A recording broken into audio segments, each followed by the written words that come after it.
Welcome to Think Big with Dan and Qasim. Join hosts Dan Melnick and Qasim Masood as they explore big ideas, limitless possibilities, and engage with visionaries, entrepreneurs, and thought leaders who dare to dream big, get inspired, motivated, and find practical tips for personal growth.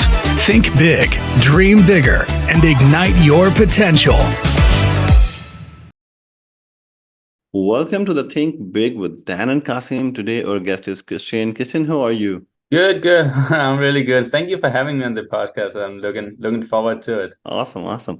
So, Christian, let us know where you live and what you do. So I live in San Francisco Bay Area. Like it's a big area, but around San Francisco, right? And I spend most of my time on working on my e-commerce called DOGANIC. See it here, an organic dog treat company. Awesome. So let us know a little bit more about this brand, like what you are selling and how you are selling. Sure. So DOGANIC, as I mentioned, is an organic dog treat company. My wife and I, we have 2 dogs, and we had a hard time finding organic dog treats for our dogs on our organic dog food, right? We ourselves eat organic and think that's like, it's better for the environment, it's more healthy, it's so many better things to eat organic. So of course, we also want our dogs to eat organic stuff.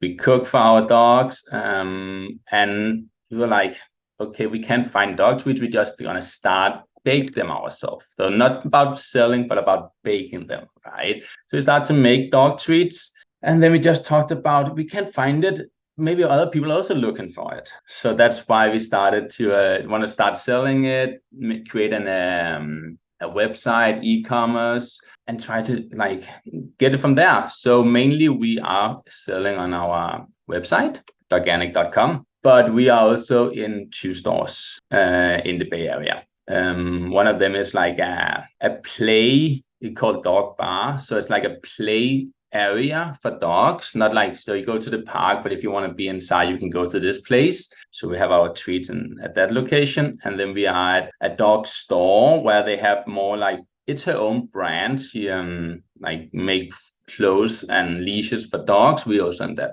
store. So yeah, that's why we're selling mostly in those 2 locations, then online. Yeah. Awesome. So do you think there are other companies as well who are selling organic food for the dogs? Definitely, there are definitely. We had a hard time finding it, right? We go to to these big dog stores and look for dog food and dog treats, and we had a hard time finding it. But that's also in 2024 now. That's also 5-6 years ago. Of course, the world has changed since then, and people are more aware of eating organic and eating the right things. So definitely there are more competition than there were 5 years ago. And that's only good. I think it's good that, because I want to give dogs a more healthy life, right? And if that means more people are doing it, I'm happy. That makes me happy as well, of course. That's great. So obviously, you started on a cause. So how do you differentiate your product from the others in the market? Great question. What we do, as I also actually didn't mention before, is I try to eat less meat because of the environment, bad impact, especially beef has in the environment, right? So we do our treats with no meat. We do have one line of chicken because so many customers were asking, can you please do some meat? I'm like, no, I can't. But okay, we're gonna make sure we're gonna do some chicken, but the chicken is also make sure we get it from a place where they pasture raised, they live outside, and they actually have a humane life. You're not seeing all these on Instagram, you see all these chickens stashed in cages. We don't want to be a part of it. So we make sure the chicken has a good life as possible. Of course, people can come and say yeah, but it's never a good life when you got to be for me, I understand that and I know that, but we try to make it as humane as possible. And when we find our chicken, so we do have a little bit of chicken, but otherwise mainly veggies.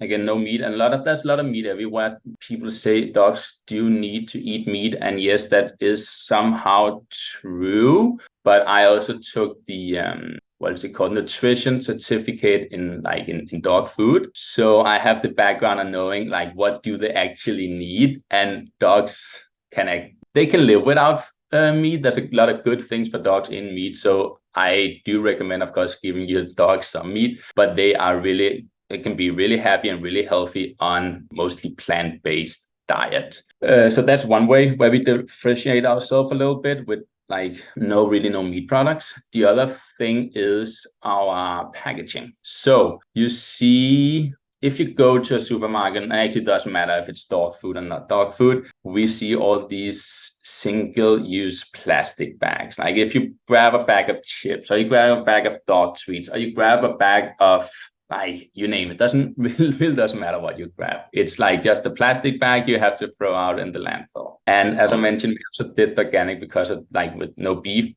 because of the environment. So our packaging is compostable and recyclable. We want to make sure that leave as little as possible on the environment footprint. Of course, you're going to leave something. That's how it is to live. You cannot be I know companies say you have to be net zero and minus like carbon. I think that's almost impossible. You're going to leave something. That is how we live, right? But we want to try to eliminate as much as possible and give back to the earth as much as we can, right? So our packaging is also eco-friendly and sustainable as much as we can do. So that's another way.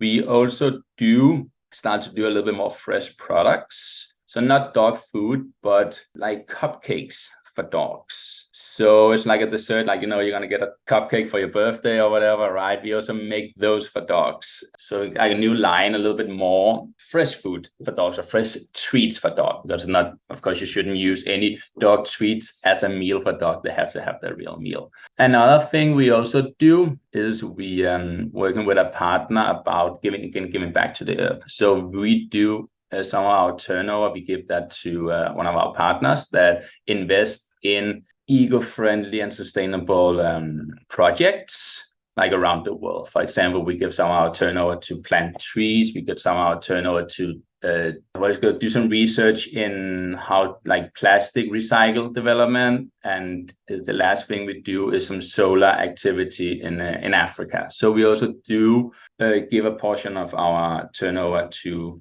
projects around the world that can, like, do something better for the environment. And I think I have been around where I think we differentiate us from other companies. That's awesome. In fact, these are a lot of points that differentiate your company from the competition. So yeah, that's awesome. That's awesome. In this age, this is really difficult to reduce the carbon footprint and plastic footprint. So these are the few awesome things, obviously. So by the way, when you started this business? There was actually the Christmas New Year before the pandemic. We were driving home from like our New Year trip and be like, these dog treats we're making, should we start selling them? Yeah. And that was before the pandemic. We didn't know that pandemic would happen, right? Yeah, obviously. So yeah, we decided, let's just start doing it, start to build a web page, start to like apply for all the things you have to apply for, and then let's get going. And then, of course, the world closed down. Not that is a bad thing for us because we e-commerce, so we didn't have to like worry about those things. But yeah, we started it like right before the pandemic. I think we launched in December in the pandemic, like in 2020, right? If I remember correctly. All right, awesome. So what do you think, like, and when someone is starting a new business, how they should start it? Like, obviously, there are a lot of things when you're even when you're going on e-commerce, there are a lot of things to take care. There's the marketing part, the website, there is packaging, delivery, sort of all these things. How do you think it should be managed? Great question. That's a lot.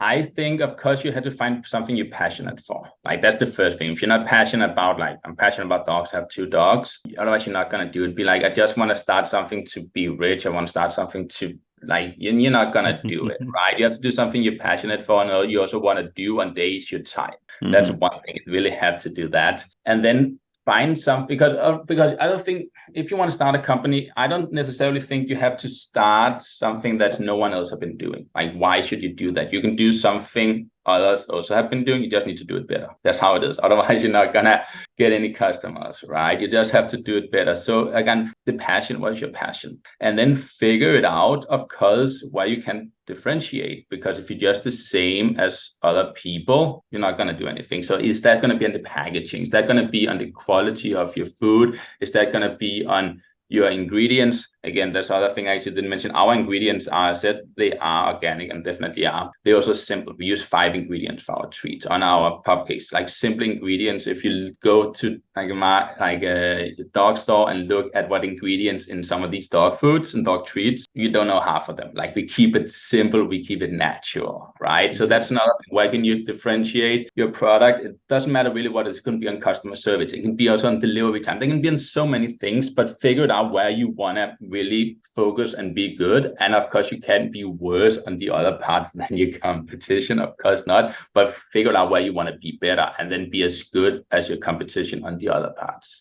And of course, with shipping, you can be like, you're never going to beat Amazon on shipping. That's not possible. Like, you can order today and get something tomorrow morning. You're not going to beat that on an e-commerce. So of course that's not going to be a promise to your customers, of course. So they have to be different customer service or quality or the packaging, for example. Yeah, obviously. So what is your marketing strategy? Because when you are selling on e-commerce, you have to sell it via online marketing as well. Like, I believe you must be doing some marketing on Meta and other platforms, but how you are driving these things? So that's a great question. And I don't necessarily believe in paid ads. That can come from a shock for many. Why not?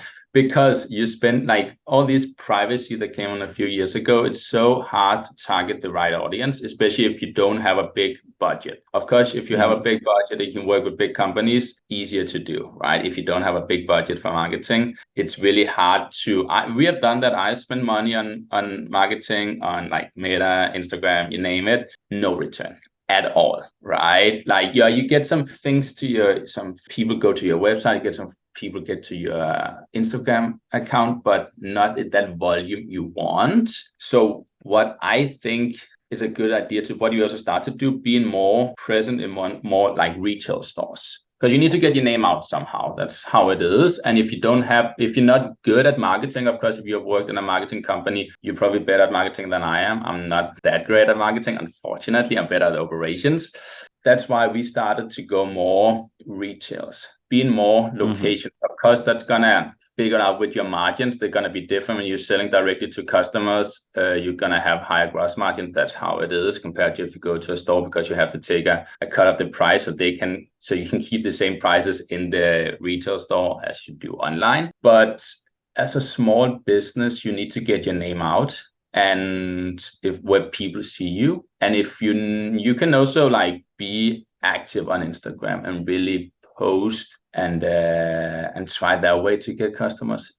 It's a tough way, and Instagram is definitely a full-time job just to manage Instagram. So, and I will say, if you don't have a big budget to do marketing, like do paid ads and know how to do it, like do the right branding. So because if you get a lot of people buying because of an ad, how do you going to make sure they're going to come back? Otherwise, it's actually like a little bit of the return on investment is not that great, I would say.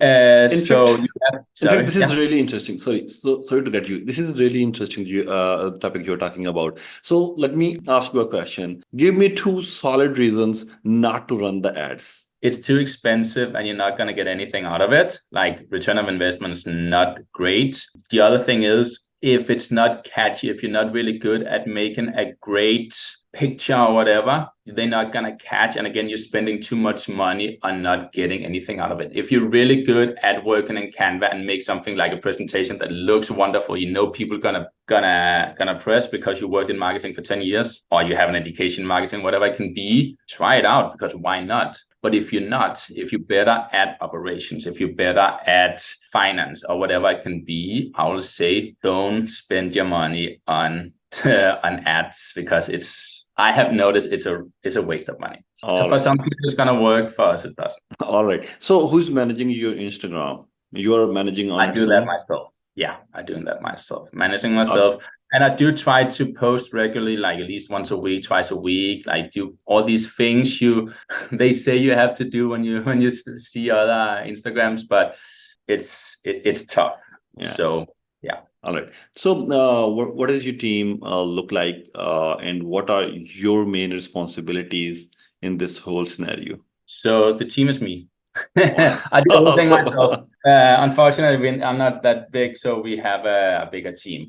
Unfortunately, not. So do everything myself, and I also do the tweets myself because I want to make sure the quality is really good. So I'm not working with a third party yet to do that. It can always change in the future when you get more volume. But now I make everything myself to make sure the quality is there, make sure everything is on point. And do the finance, do the Instagram, do everything. So it is a lot, but I also want to make sure I'm not scaling too fast where you can't, like you don't have the money to develop. You don't, like you're going to spread yourself too thin money-wise, cash flow. So that's why I'm doing everything myself for now until I'm at the level where we see, okay, let's get 1 and 2 and 3 people in, but that's gonna be in that way. So organic growth. All right. So what was the funniest incident in your business? Maybe at a starting point, or maybe at this point. Funniest incident, funny, but I think the thing is, doing a business, the fun thing about it is also when you get these positive feedback. When you go to the retail store and people be like, hey, we got your treat. Oh, like people love, so they ask for that. Like, I'm not having any like funny stories, but that's the fun thing about doing these things. When you get that positive feedback from a customer or the retail locations and get these stories, like actually, then maybe it's a funny story. One of our locations, I know there is a man, he actually walks in to the location in a dog store and buy our cupcakes for dogs because our ingredients are so clean you can eat them yourself. I eat them myself, so he actually thinks they taste so good. He actually go into a dog store and buy them. Awesome, right? All right. So, Christian, what are your? He buy them for himself. Sorry, it's for himself. It's for himself, so it's not for his dog. He doesn't have a dog. He go in and buy the cake to eat himself. Yeah. All right. All right.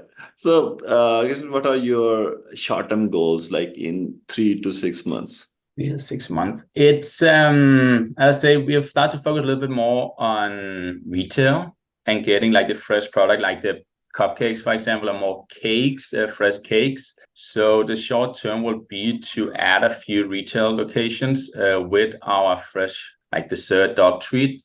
So that's our short-term goal. Doesn't necessarily have to carry all our treats, but mostly like the fresh one. Because we also have seen when we started to do these cupcakes or pupcakes, people doesn't really have it anywhere. You don't see it, and we got a good feedback. Now you should bring this out, and when you go out to dog stores, you don't really see fresh product. Yeah, you see fresh dog food like meals, but you don't really see a fresh with clean ingredients like dog treats. So that's our main focus at the moment, to see if we can add a few retail locations to carry those things. Hey y'all, it's Dan Melnick, the CEO of Zing.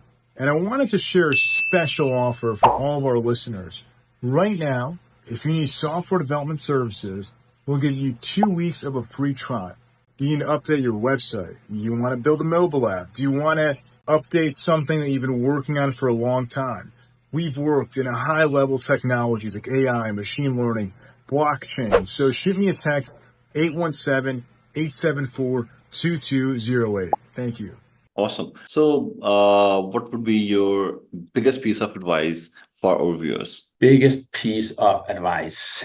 I would actually say, I actually thought about something earlier when I was talking out, like slipped my mind, of course. But in the beginning, when you asked me in the beginning and I have to think about this question, I think it is to manage your cash and your cash flow. I think that's the biggest piece of advice. Because if you're not managing, I come from a finance background, an operational background. So that's why there's things like running in my head. How do we operate? How do we get like goods in? How do we produce it? How do we send it out to our customers, right? But I think if you don't manage your cash flows, you don't know like when you're going to get money in. You don't know like kind of your forecast on your sales. It can be really hard to determine if you're a new one. I know that definitely. But try as good as you can to say, okay, we're going to sell 10 10 bags next month, or 20 bags next month, 100 bags next month, whatever you think is the like most correct, and then manage your cash flow. Don't start, as I said, don't start to spend a lot of money on ads, because that's gonna kill your cash flow. Definitely, that's what I have seen. So I would say really manage your cash flow, make a budget, and do those things. Yeah. I believe this is a very beautiful advice. In fact, I believe every founder or every entrepreneur have faced this problem, because even when I started my business, and in starting probably many years, like 3-4 years, I was managing everything on the Excel sheets, and I was not too much keen about some smaller expenses, and at the end it became a mess for me. So eventually I had a complete department. I set up a complete department for finance, and now I'm happy. I don't have to get involved into financial things a lot. So that's a beautiful advice. Obviously, that's I've done great. that from the beginning. Like, manage I put everything down. Whatever I spend money on, I put it down. Whatever I want to spend money on, I'm gonna put it down. So I know exactly what we're spending on what. Yeah. Yeah, obviously, but when the business grows and there are a lot of disbursements or payments on daily basis, then this becomes messy, I believe.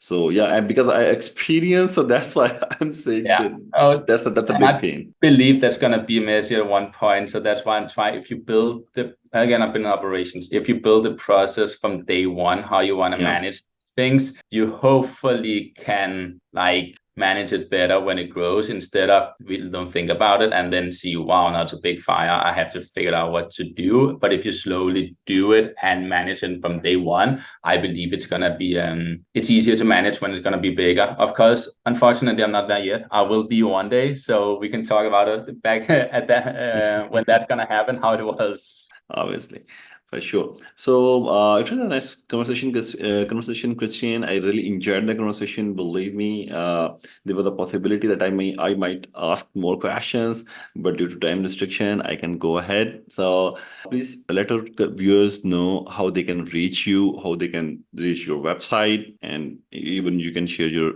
social media handles as well. Thank you so much. Thank you for being here. Of course, that's been wonderful, so fun. So you can reach me at DOGANIC.com, our website. Again, if I do like this, DOGANIC.com, right?